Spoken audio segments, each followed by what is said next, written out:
We have heard this so many times. इस तरीके के रूमर्स बाहर आना कि एक आउटसाइडर को एक नेपो किड के द्वारा इग्नोर किया गया, outsiders are getting sideline, so on and so fourth.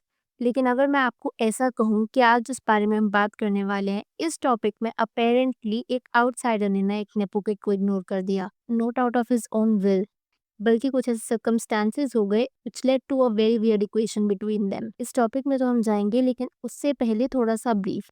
तो वो क्या है, अभी कार्तिक आर्यन और अनन्या पांडे की एक नई मूवी आ रही है, इट्स रिलीजिंग ऑन क्रिसमस। और नेटिजन जिस चीज की बात कर रहे हैं ना, that is not about the fact कि वो मूवी के लिए कितना इंटरेस्टेड है, मूवी का प्लॉट कैसा रहेगा, नथिंग एज सच। बल्कि नेटिजन्स बात कर रहे हैं अनन्या पांडे की वियर्ड डांसिंग स्किल्स के बारे में, अनन्या पांडे का साइडलाइन किया जाना बाय कार्तिक आर्यन, या फिर ये कहना कि Kartik Aaryan is overshadowing Ananya Pandey, the weird awkward and forced chemistry between the duo and a lot more. So काफी सारी चीजें डिस्कस करने वाले हैं आज की वीडियो में, लेकिन वीडियो की शुरुआत करते हैं इस क्लिप से। तो ये वाली क्लिप जो आप देख पा रहे हो ना, इससे रिलेटेड एक ट्वीट वायरल हो रहा था ट्विटर पे, और ये ट्वीट कहता है, looks like Ananya Pandey struggle with keeping up the dance continues.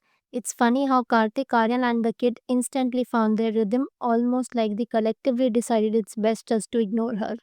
Ananya basically forced her way into the project, pushing other actresses out, only to end up being a total drag. At this point, it will take nothing short of a miracle for Karthik to salvage this film. Let's see how it goes. तो ये tweet तो आपने देख लिया, and इस clip में अगर आप देखोगे ना, तो थोड़ा सा वियर्ड और एम्बैरेसिंग लग रहा था, बिकॉज इट सेम जब अनन्या ज्वाइन करने आई तो उससे वो डांस स्टेप हो ही नहीं रहा था, and this has not happen for the first time. मुझे कुछ ऐसे रिपोर्ट्स और रूमर्स भी देखने को मिले थे, जहां पर ना ये बताया जा रहा था कि अनन्या को सिर्फ प्रमोशंस में डांस में प्रॉब्लम नहीं हो रही थी।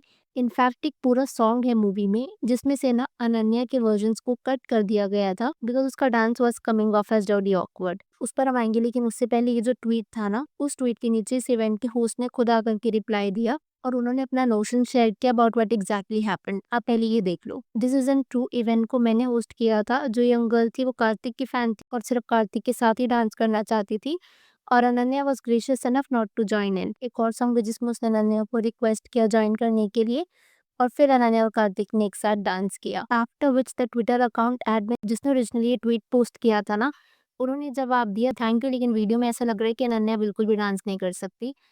जिसके बाद इवेंट के होस्ट ने दोबारा रिप्लाई किया ये कहते हुए कि वो एक किड के साथ डांस कर रही है, शी इज बीइंग जेंटल, जिस तरीके से कार्तिक डांस कर रहा था। एक फनी इवेंट था and both of them were really sweet and generous. तो ये तो थी रीजनिंग इवेंट होस्ट की, क्योंकि उन्होंने अपना पर्सपेक्टिव शेयर किया था। वो रियल टाइम में वहां पर थे जब ये पूरा इवेंट हो रहा था। He was there with Kartik, he was there with Ananya, and उन्होंने ये सब अपनी आंखों के सामने देखा। अब इसे चाहे तो हम वन टाइम एपिसोड सोच करना मूव ऑन कर सकते हैं, but what about this clip.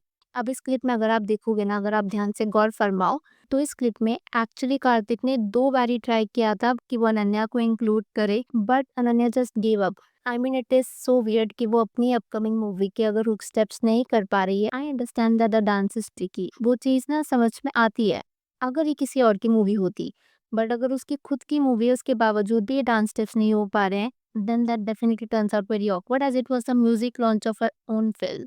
और ये ना सिर्फ अनन्या के डांसिंग स्किल्स या इस पर्टिकुलर क्लिप के बारे में नहीं है, इन जनरल भी अगर आपने एक पैटर्न नोटिस किया हुआ अपेरेंटली, अनन्या की PR team is very much adamant on pushing out the narrative that Ananya is improving. हर मूवी के बाद, नई सीरीज के बाद, be that call me bae control, Kho Gaye हम का, ये नैरेटिव पुश किया जाता है कि Ananya has gotten better, but that is not actually the case. मेरे हिसाब से what has gotten better is the script selection, because अगर उसकी स्क्रिप्ट्स आप अब नोटिस करोगे versus at the initial stage of a career, अब वो अपनी स्क्रिप्ट्स ना उसी तरीके की चूज कर रही है which are mostly SoBo type role, because she herself is a SoBo. तो अगर वो एक ऐसी कैरेक्टर को प्ले कर रही है which is very close to what she is in real life, तो बेटर तो इंसान होगा ही ना, not in terms of acting but in terms of script selection. तो जो नैरेटिव आता रहता है बाद that Ananya is improving does not really sit well with me, because if she would have improve तो अपने ही ट्रेलर लॉन्च पर इस तरीके से डांस करने में अपनी अपकमिंग मूवी के लिए शायद इतनी दिक्कत नहीं होती।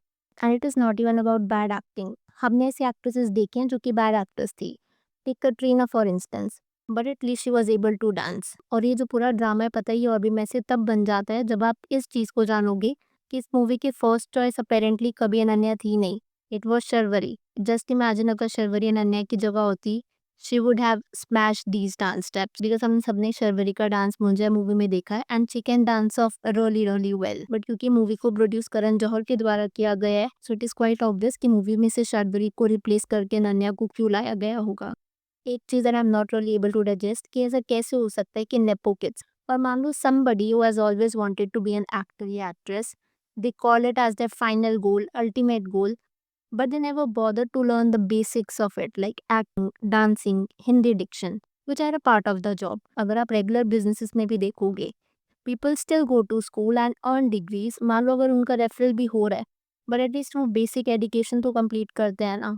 कितने सारे नेपो किड्स को आप कंसिडर करो, उनकी हिंदी डिक्शन इतनी वीक होती है, dancing skills are almost terrible, acting का जितना कम जिक्र किया जाए शायद उतना ही अच्छा है। शायद इस पूरे फियास्को की वजह से ना हमें ऐसा देखने को भी मिल रहा है कि काफ़ी सारे इवेंट्स में कार्तिक अकेले जा कर के मूवी को प्रमोट कर रहा है। तो जो चीज़ हमने वीडियो की स्टार्टिंग में डिस्कस करी थी कि it is happening apparently for the first time, जहाँ पर एक आउटसाइडर को, एक नेपोकिड को इग्नोर करना चाह रहा हो, not out of his own free will but because of the circumstances that have been created. This is what I meant. Adding to current backlash जो भी अनन्या फेस कर रही है, आपको अगर मैं एक और इवेंट बताऊं जो अभी हाल ही में हुआ था, you might not really be surprised, और वो ये था कि अनन्या को उसका थर्ड फिल्म फेयर अवार्ड मिला। और ये जो थर्ड फिल्म फेयर अवार्ड मिला ना, that was a film fair OTT award जो कि उसको उसकी सीरीज कॉल मी बे के लिए मिला। अनन्या की इस विन पर ना आप नेटिजन्स की कुछ कमेंट्स देख लो।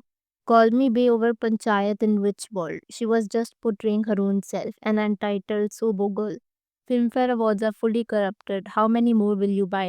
At the rate Ananya. How do you go to sleep at night knowing you are buying these awards? Because of you, so many talented people are not getting due credit. Be ashamed of yourself.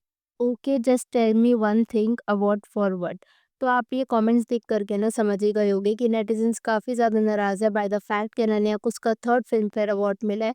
वहीं पर कितने सारे actors होते हैं जिनको अपना due credit भी नहीं मिलता। मैं ऐसा तो नहीं कहूँगी कि फिल्म फेयर के इस बार के जो ओटीटी अवार्ड्स थे वो कम्प्लीटली पार्शियल थे, बिकॉज काफ़ी सारे एक्टर्स जिनको रिकग्निशन मिलना चाहिए था वह recognised. Sanya Malhotra for that matter, Fatima Hasan Shaikh, Jaideep Ahlawat, Rasika Dugal, Monika Tillotama, Abhishek Banerjee, Vikrant Massey, तो काफ़ी सारे एक्टर्स थे who actually got recognised and respected for their work as they should. Ananya को जो अवार्ड है ना कॉल मी बे के लिए, नेटिजन्स इसलिए सरप्राइज नहीं थे because she got an award. उसको कौन से नॉमिनेशंस के अगेंस्ट अवार्ड मिला, that is what kind of disappointed netizens. अगर आप नहीं जानते तो अनन्या के साथ में जो नॉमिनीज थे ना, that were actresses like Neena Gupta, Sunita Rajwar, तो मतलब जब इतने अच्छे एक्टर्स होते हैं सामने, and that is when Ananya gets an award for her apparent mediocre acting, netizens का डिसअपॉइंट होना शायद समझ में आता है। अब मैं यहाँ पर आपसे आपका पर्सपेक्टिव जानना चाहूँगी। जितने भी ये रूमर्स फैल रहे हैं that Ananya is being overshadowed by Kartik, उस पर आपका क्या पर्सपेक्टिव है? एंड साथ ही साथ में क्या आपको लग रहा है कि Ananya acting wise is getting better या फिर she is just getting better at the script selection? Please to let me know what do you think? Video पसंद आई हो तो hit that like button, consider subscribing the channel if you haven't already, and I will see you super soon with another video.